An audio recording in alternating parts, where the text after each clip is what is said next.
that you're called. Thank you. Good morning, Chairman Wells, Mr. Brown, members of the committee. My name is Judith Sandlow. I'm the Executive Director of the Children's Law Center, and I'm testifying today on its behalf.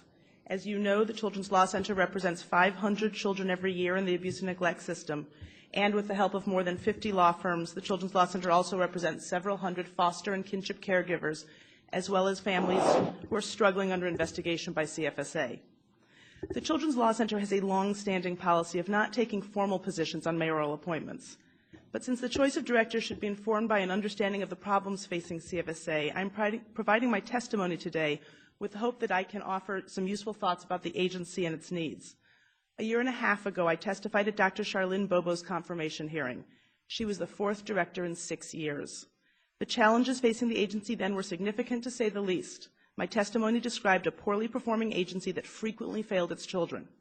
At the time, it was unimaginable that the agency could decline even further, yet the discovery of the Jax Fogle children's bodies and the district's response led to just that. An overwhelming investigations backlog and the mass exodus of staff brought the agency to the brink of disaster and further endangered the well-being of the children. Dr. Gerald, as interim and then acting director, deserves enormous credit for clearing the backlog and rebuilding the staff. Successfully stabilizing the agency required focused leadership, including the ability to mobilize CFSA staff as well as staff from other agencies. CFSA is no longer on the brink of disaster. It is now back to being the same poorly performing agency that it was in the fall of 2007.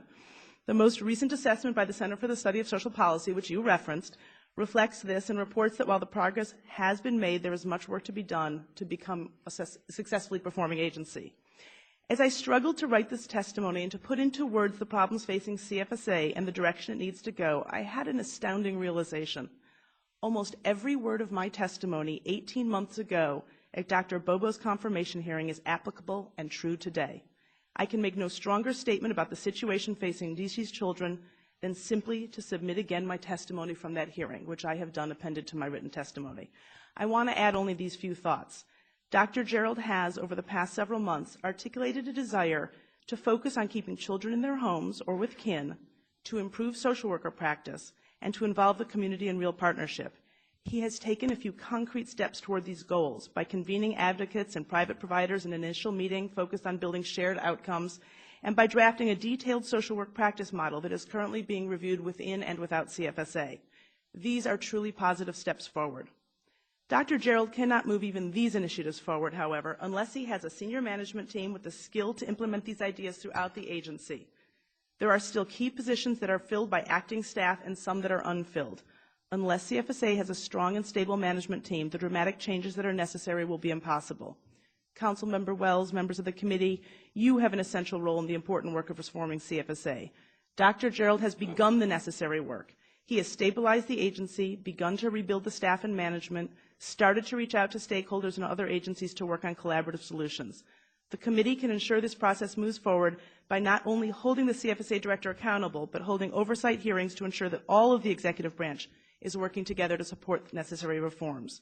The children and the families of DC deserve for this to be a turning point for CFSA. I hope that at long last, with support across the district's government and in the community, that CFSA can become a fully functional agency. Thank you for the opportunity to testify. Thank you.